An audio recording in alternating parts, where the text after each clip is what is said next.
Hello, everybody.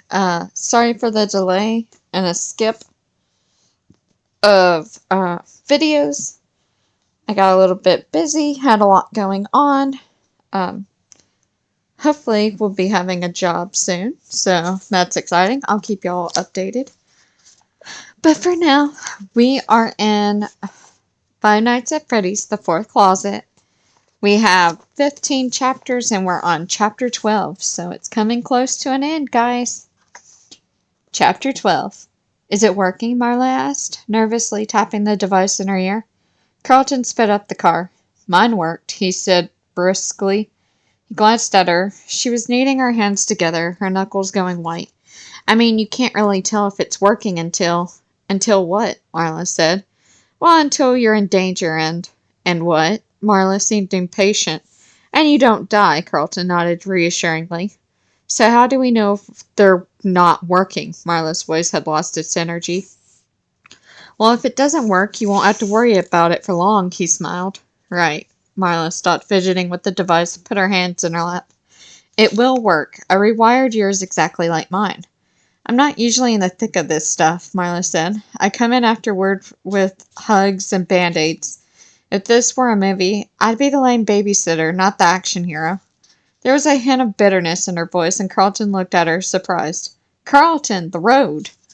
He snapped his attention back to what he was doing and gave the wheel a controlled jerk.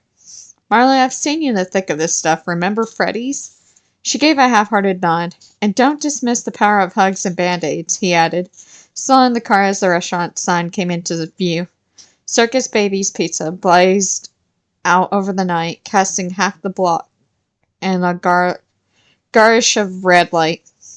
Can't miss this, Carlton remarked as they pulled into the parking lot. As soon as they were past the neon sign, its brilliant, witchy light faded into the background. The lot was stark and bare. No one's here. Are you sure about this? Marla said urgently. No, but I know what I saw. Carlton drove slowly towards the entrance, pointing towards the clown girl's mascot, leaning over the entryway sign. And that is who attacked me. They parked close to the building. Carlton stopped rummaging around in the trunk for a moment, coming up with two small flashlights. He flicked one on and off experimentally, then handed it to Marla. Thanks, she whispered. They started around the side of the building, and Carlton swept his light along the wall, illuminating a row of tall rectangular windows. The windows' surface were tinted so dark they could not see in, and the frames were smooth black metal, with nowhere to force an opening. Carlton shook his head and gestured towards the back of the building, and Marla followed, gripping her flashlight like a lifeline. There was more parking behind the building, and the back wall was lined with trash cans, two dumpsters sticking out on either side of the metal door. The only light came from a single flickering orange bulb set above the plain door like a decoration. Looks like this is our way in, Carlton whispered. Look, Marla shone her light down onto the fresh prints in the mud, trucking close to the wall and leading up to the door. Jessica? Marla looked to Carlton. Maybe. Marla grabbed the door handle and pulled hard, but it didn't budge. I don't think we'll find another way in, she whispered, and he grinned. You think I didn't come prepared? Carlton said, slipping a flat leather case from his pocket. He held it out to her. Hold this, he said, and selected several thin strips of metal as she balanced the case for him.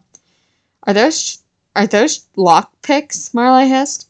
If there's one thing I learned from watching my dad, is that lock picking can be used for good, Carlton said solemnly. He bent over the lock, trying to keep his head out of the way of the light, and slowly began to wriggle the lock picks into place. Oh, whatever. You can't pick a lock, can you? Is it even legal to own these? Marla asked. He looked back at her. She was holding the kid away from her body as if trying to disassociate herself from it.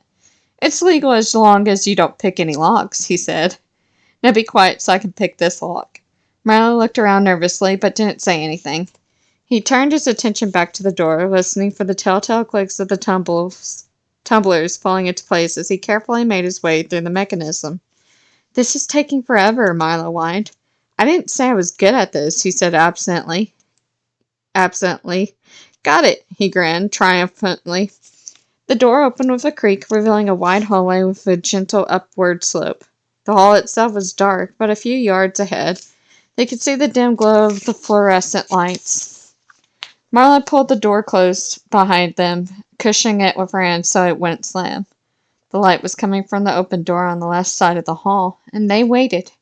No sound came from its direction, and they started to move, hugging the wall. As they got closer, Carlton sniffed the air. "Shh!"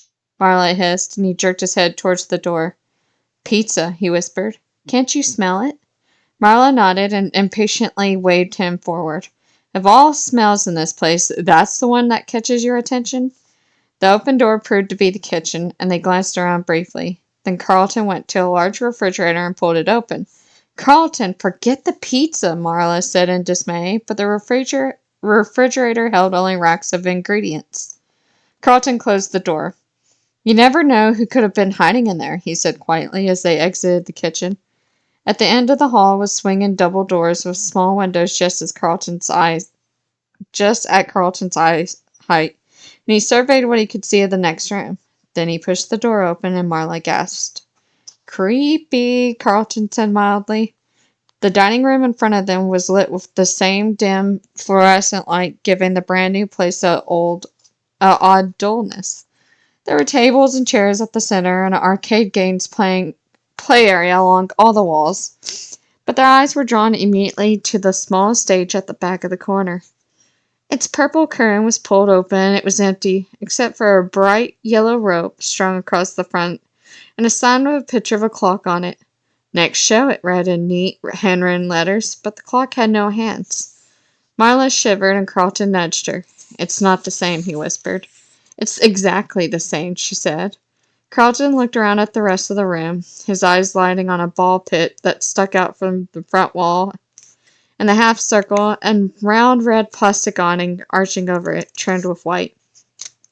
"Look at the monkey bars," she pointed across the room. 3 small children steadily climbed the triangle structure of red and yellow bars. Carlton, startled, looked at Marla with surprise, then ran to them. "Are you okay? Where are your parents?" he asked breathlessly, then his mouth went dry. The children were not human, or alive. Their animatronic faces were painted like clowns, their features absurdly exaggerated. One had a round, red nose that covered half of its face and a white wig of synthetic curls. Another one had a molded smile on its face and a painted red grimace. The third, a red-cheeked smiling clown with rainbow-colored wig, looked almost cute except for the gigantic spring that replaced the middle of its torso, boinging up and down each time it moved. All of them had black eyes, with no irises or pupils. They did not appear to see Carlton. He waved his hands, but they did not turn their heads, just kept grasping the bars with their pudgy hands, and pulling themselves along the structure with uncanny precision. All of them emitted a loud whirling sound, as if they were wind-up toys that had been set loose to climb. The child with the spring suddenly flung its top half over the top of the bars, and the spring extended into a long, wavy wire. Then it grabbed a bar, and its feet shot into the air wildly, and came snapping back into place on the other side. "My mistake. You're not the kids we're looking for. Carry on," Carlton whispered shakily as the creatures continued, weaving over and under, back and forth through the structures. "They don't see us," Marla whispered, and it took him a moment to register her voice. "What?" he said, his eyes still on the clown children. "They don't see us," she repeated. "These little things are working," she tapped her ear. "Right, good," Carlton said, pulling himself away from the scene. Marla was smiling with relief. "We still have to be careful, though," he warned. "I can't guarantee it works on everything, and it definitely won't work on people." Marla shivered, then nodded quickly. "There's a room past the stage," she said. "Looks like an arcade," Carlton said grimly. Marla slowed by the stage, her hands drifting towards the curtain as if she might try to look behind it. "No," Carlton grabbed Marla's hand. "Last thing we want to do is call any attention to ourselves." Marla nodded in agreement.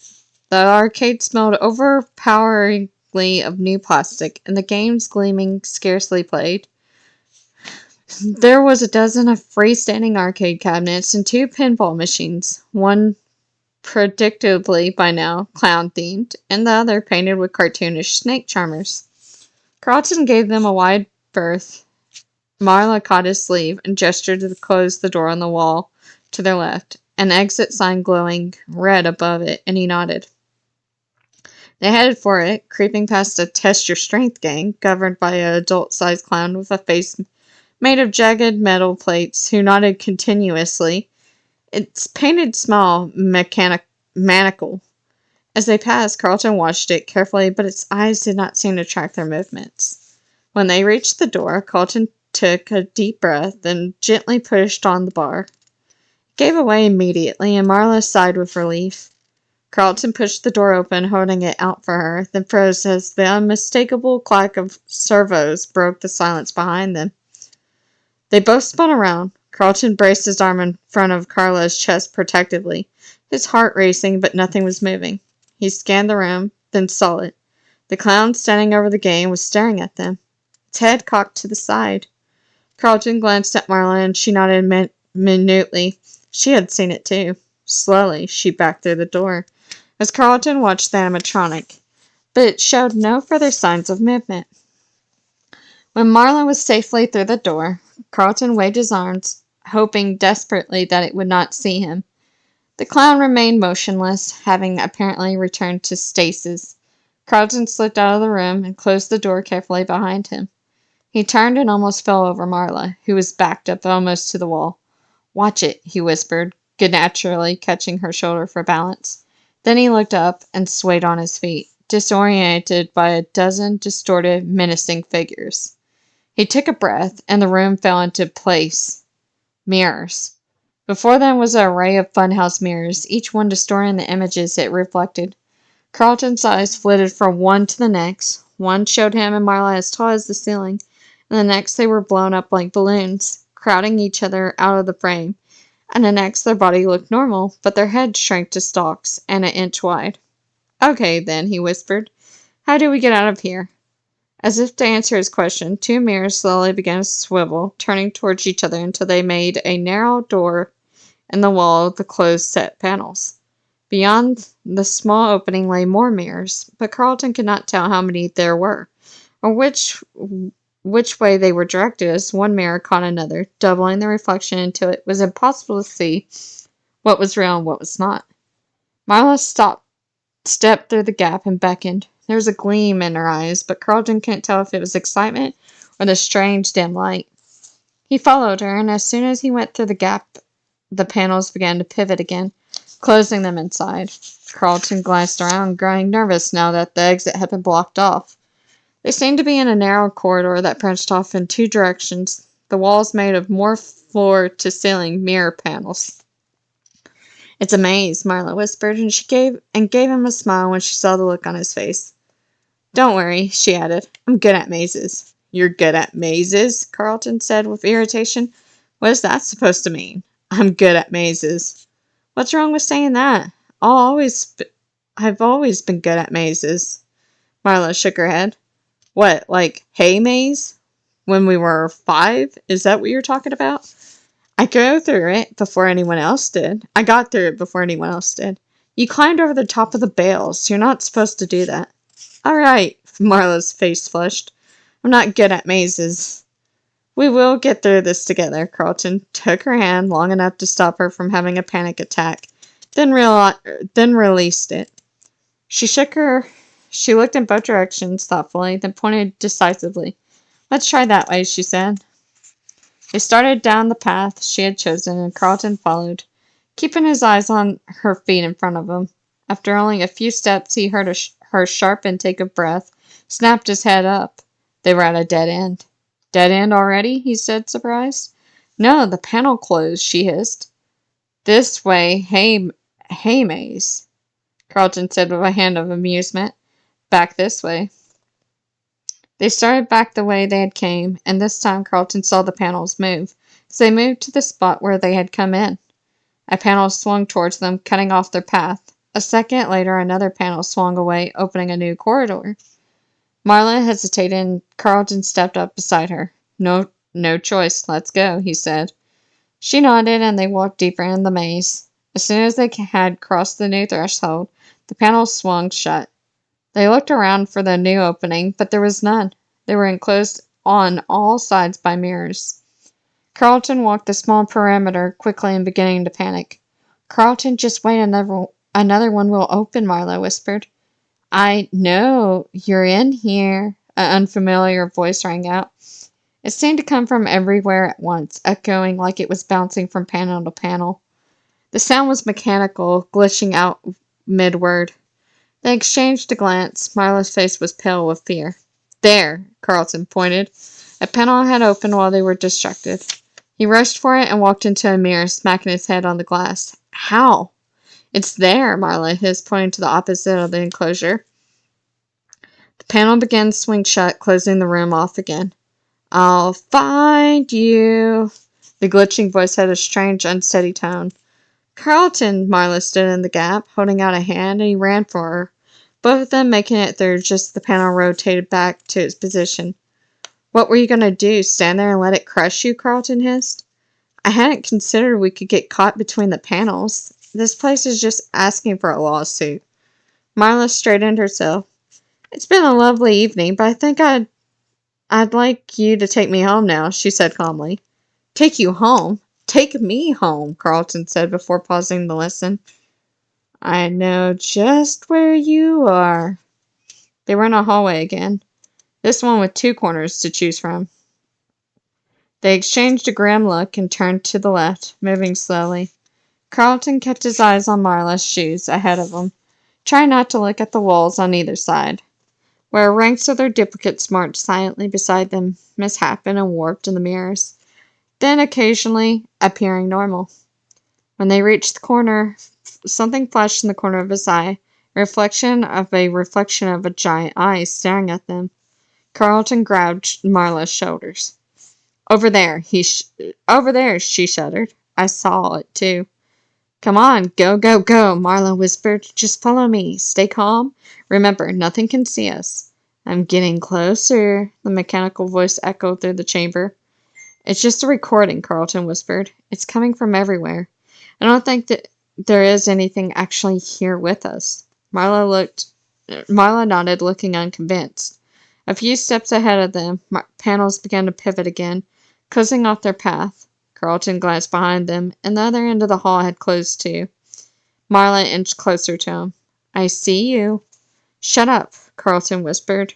He tried to slow his breathing so it made no sound, imagining the air going in and out, filling his lungs without touching the sides. The panel to their right began to swing open slowly, and they backed out of its way. Marla gasped, and Carlton grabbed her arm, seeing it. There was something behind the slowly opening mirror, though he couldn't make out what it was. They backed up farther, taking small, cautious steps. Carlton searched the mirror panels for an exit, but saw only his face, bulging and deformed. There you are. The panel opened, revealing a kaleidoscope of purple, white, and silver, glancing off every mirror disjointedly. Carlton blinked, trying to make sense of the reflections. Then a figure at the end stepped into the makeshift room. He was a bear, built like Freddy Fazbear, and yet entirely unlike him. His metal body was gleaming white, accented with vibrant purple. He held a microphone in his hand, and he stopped, and the top sparkling like a disco ball. And on his chest, at the center of the purple metal shirt front, was a small round speaker. Only a few feet from them, the new Freddy turned his massive head from side to side, his eyes passing over them. Carlton glanced at Marla, who tapped her ear and nodded. He put his finger to his lips. Freddy took 2 steps forward, and they stepped back, pressing against the wall. Freddy looked from side to side again. I know just where you are. The sound was ear-splitting, rattling Carlton's teeth. But Freddy's mouth did not move. The voice was projecting from the speaker in his chest. Carlton held his breath as the bear's eyes passed over him, reminding himself that he was masked. But the bear's eyes hesitated on him before moving away. Carlton could feel the sweat beading on his forehead. The wall behind them repositioned and Carlton shifted, his weight just in time not to fall. Marla moving just behind him, the panel swung open slowly, and they edged away as Freddy walked slowly in their direction, heading for the new exit, where they were now standing. Marla touched Carlton's arm, guiding him to the side just as Freddy lumbered past them, his shiny surface almost brushing against Carlton's nose. I'm getting closer, Freddy stuttered menacingly as he disappeared around a corner. The panel began to swing shut and Marla pointed urgently to the door Freddy had come in. They raced for it, making it through just before the mirrors closed. Carlton and Marla stared at each other, gasping as if they'd run for miles. Was that Freddy? She whispered. He shook his head. I don't know, but he was different, Carlton said. What different from what? The other animatronics we've seen so far. He was looking at me, Carlton said uncomfortably. They're all looking at us. No, he was looking at me. I can hear you. Come on out, Freddy called out as if on cue. His voice echoed through the maze of mirrors, as impossible to locate as it had been before. Carlton took a deep, steady breath. How are we supposed to get out of here? He whispered, trying to sound calmer than he felt. Where even are we? There, that light, Marla pointed over their heads at the rafters above them, where a red stage light beamed down over the entry of the maze. What? I saw the light when we first came in, but it must have been at least 20 feet away. Now it's right over our head. We just have to keep moving away from it now, she said confidently. Carlton studied the ceiling for a moment, considering what she said. I told you, I'm good at mazes, she winked. We just have to wait for the right panels to open, she pointed towards a specific panel. That could take ages, Carlton said despairingly. It will take longer if we don't keep track of what direction we're going in, Marla said. Come on, she set off down the path that she had indicated, and Carlton followed close behind. I'm getting closer, Freddy's voice resounded through the maze. That sounded like it was behind us again. He's coming around, Carlton whispered. Okay. Then we go around too. Just get us out, he said quietly. Marla nodded, and they walked cautiously onward, flanked by their various distorted duplicates. The pivoting panels forced them nearly in a circle before giving them a choice of direction. And Marla leaped on the chance, grabbing Carlton by the hand and almost running down the passage until they were stopped again and made to turn. Shh! Carlton hissed frantically. Marla pushed experimentally on the side of one of the panels, but it didn't budge. Carlton stepped up to help, throwing his full weight against the mirror, but even under their combined force, it would not turn. I don't know why I thought this would work, Marla whispered. I almost got you, Freddy intoned. Marla looked around uncertainly. I've got a really terrible idea, Carlton said slowly. Marla gave him a warning look. Are you still keeping track of where we are? At least the direction that we should go? I think so, she said, scanning the rafters again, a look of comprehension dawning on her face. Close enough, he said. What are you going to do? Marla asked, sounding like she already regretted it. Carlton took the flashlight out of his pocket and made a fist around it, wound up his arm, and smashed the butt of the light into the mirror in front of them. The glass shattered with a high, clearing noise, a dull pain reverberating up his arm. I can hear you in there, Freddy's voice sputtered from all around them. Does he just say that, or did he actually hear that? Marla said. The panel with the broken mirrors swung open, but before they could move, there was a rushing sound of heavy footsteps and crunching glass shards. Carlton held his breath and nodded to Marla. Freddy stepped into the room with forceful steps, then he immediately stopped in the center, his upper body slowly turning to scan the surroundings. Carlton and Marla crept around the glass shards and snuck through the open panel behind the animatronic. In the corridor, Carlton looked questioningly at Marla, and she pointed. He nodded, strode to the farthest mirror, and smashed it. In an instant, Freddy pivoted towards them. The wide-eyed face turned from side to side. After a moment, another panel began to open beyond the freshly broken mirror. Carlton and Marla ran for it, and the glass breaking beneath their feet. There, Marla yelled. Carlton looked up and could see the exit sign above a door, just a few yards from where they stood. Marla caught Carlton's eye and mouth. We're almost there. Come back here, said Freddy's maniacal voice, and then they all stepped out into the last passage. A jauntily painted ticket booth was visible, and beyond that was an open wall. Marla and Carlton exchanged a glance and cautiously sped up.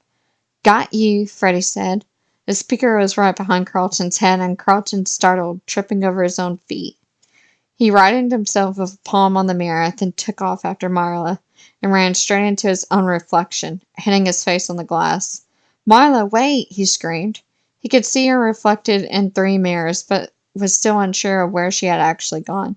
Wait! He rubbed his forehead and looked into the nearest mirror, trying to see if he was bleeding. He was not, but something was wrong. It took him a second to realize that his earpiece had been knocked loose. He looked around in a panic, when suddenly Freddy loomed behind him in the mirror. Carlton froze in place. The massive white and purple bear's head was staring at him from the mirror, looming over his shoulder.